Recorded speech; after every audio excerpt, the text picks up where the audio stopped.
నమస్తే KSR 24 news స్వాగతం సుస్వాగతం. కరీంనగర్ జిల్లా కాంగ్రెస్ బీసీసీఎల్ అధ్యక్షుడు పులి అంజనేయులు గౌడ్ పలువురు నాయకులతో కలిసి కరీంనగర్ డీసీసీ కార్యాలయంలో విలేకరుల సమావేశం ఏర్పాటు చేశారు. ఈ సందర్భంగా వారు మాట్లాడుతూ 9 ఏళ్ల టీఆర్ఎస్ పాలనలో రైతన్నల రుణమాఫీ, పంట నష్టం, ధాన్యం దోపిడీపై కేసీఆర్ ప్రభుత్వం నిలదీస్తూ కళ్ళంలో కంటే రోడ్లపైనే పడిగాపులు కాశారన్నారు. అప్పటి హరీష్ రావు, కేటీఆర్ మొద్దు నిద్రలో ఉన్నారని ప్రశ్నించారు. కాంగ్రెస్ పార్టీ అధికారంలోకి వచ్చి 6 నెలలు గడవక ముందే బీఆర్ఎస్ నేతలు రైతుల పట్ల ముసరి కన్నీరు కారుస్తున్నారన్నారు. గత బీఆర్ఎస్ ప్రభుత్వంలో పాలనలో సరైన సమయంలో ధాన్యం కొనుగోలు చేయకుండా గోధుమలు ఎత్తివేసి తూకంలో అవకతవకాలు సృష్టించి మిల్లర్ల ద్వారా అందిన కాడికి దోచుకొని ఎరువుల విషయంలో స్పష్టమైన హామీలు ఇవ్వకుండా రైతులను ఇబ్బంది పెట్టింది వాస్తవం కాదా అంటూ అంజనేయులు మండిపడ్డారు. ఈ కార్యక్రమంలో జిల్లా కాంగ్రెస్ నాయకులు మామిడి రాజిరెడ్డి, నూనె గోపాల్ రెడ్డి, కొండ శివప్రసాద్, జూపాగ సుదర్శన్, చింతాల ఎల్లారెడ్డి, గాలి అనిల్ కుమార్, కొత్తూరు ప్రమీల.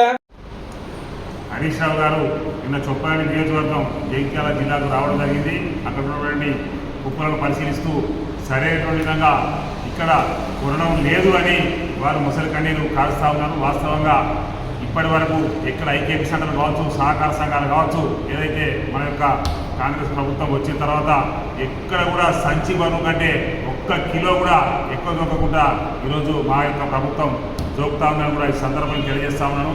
3 రోజుల లోపలనే ఆ రైతులకు డబ్బులు ఇవ్వడం జరుగుతూ ఉంది. అదేవిధంగా తడిసిన ధాన్యాన్ని కూడా కొనడం జరుగుతూ ఉంది. మొలకెత్తిన ధాన్యాన్ని కూడా కొనడం జరుగుతుందని ఈ సందర్భంగా తెలియజేస్తా ఉన్నాను. మీరు ఏంటంటే గత 10 సంవత్సరాలు రైతులు ఎంత కోసం ఉంచుకోవాలో అంత కోసం ఉంచుకున్నందుకే ఈరోజు రైతులు కన్నెర చేస్తేనే టీఆర్ఎస్ ప్రభుత్వం అనేది పడిపోయిందనేది కూడా ఈరోజు హరీష్ రావు గారు, కేటీఆర్ గారు గుర్తుంచుకోవాల్సినటువంటి అంశాలను ఈ సందర్భంగా తెలియజేస్తా ఉన్నాను. కాంగ్రెస్ పార్టీ అంటేనే రైతు పక్షపాతి. ఎట్టే టైం రాజశేఖర రెడ్డి ముఖ్యమంత్రి అయినప్పుడు 1,00,000 రూపాయల రుణమాఫీ, గతంలో ఉన్నటువంటి విద్యుత్ రుణమాఫీలు ఎట్టే టైం చేసి రైతులను ఆ యొక్క రుణ విముక్తి చేసినటువంటి ప్రభుత్వం ఏదైనా ఉంది అంటే అది కాంగ్రెస్ పార్టీ ప్రభుత్వాన్ని సందర్భంగా తెలియజేస్తా ఉన్నాను. ఇంకొక విషయం ఏంటి అంటే ఏ సమస్య వచ్చినా ఆ రోజు ఖమ్మంలో కావచ్చు, వరంగల్లో కావచ్చు, కరీంనగర్లో కావచ్చు, ఎప్పుడైనా ధర్నా చేసినా, రాష్ట్రంలో చేసినా రైతుల మీద కేసులు పెట్టి జైలు పంపించినటువంటి చరిత్ర ఎవరికైతే ఉన్నదో అంటే అది టీఆర్ఎస్ ప్రభుత్వానికి కూడా ఈ సందర్భంగా తెలియజేస్తా ఉన్నాను.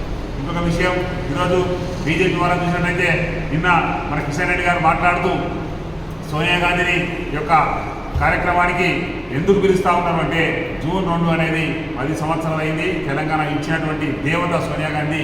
మీరు గతంలో 2001 సంవత్సరంలో గిట్ట అప్పుడు 3 రాష్ట్రాలు ఏర్పాటు చేసినప్పుడు కాకినాడ తీర్మానాన్ని పట్టుకొని ఆ రోజు తెలంగాణ ఇచ్చినట్టయితే ఈ 1,200 మంది పిల్లలు నువ్వు ఏదైతే అంటున్నావో మరి వాళ్ళు చనిపోయేవాళ్ళు కాదు కదా. మరి ఆ రోజు నరేంద్ర మోడీ ఈ తెలంగాణ ఇచ్చిన తర్వాత ఏమన్నాడు? మీరు పార్లమెంట్ తరఫున మూసి తెలంగాణను ఇచ్చి తల్లిదండ్రులు బిడ్డలు బతికించిందని మాట్లాడినప్పుడు ఏ ఒక్కరు కూడా ఈరోజు నరేంద్ర మోడీని విమర్శించలేని సందర్భంగా నేను మీకు తెలియజేస్తా ఉన్నాను. మిస్టర్, మీరు మంత్రివర్యులు కావచ్చు, కిషన్ రెడ్డి గారు, మీ యొక్క వైఖరిలో మార్పు రావాలి. లేదు అంటే రాబోయే కాలంలో ఈ తెలంగాణలో బీజేపీ పార్టీ కూడా ఇక్కడ మనగడ సాగించదని కూడా ఈ సందర్భంగా తెలియజేస్తాను. ఈ అవకాశం కలిగినటువంటి మీడియా మిత్రులకు ధన్యవాదాలు.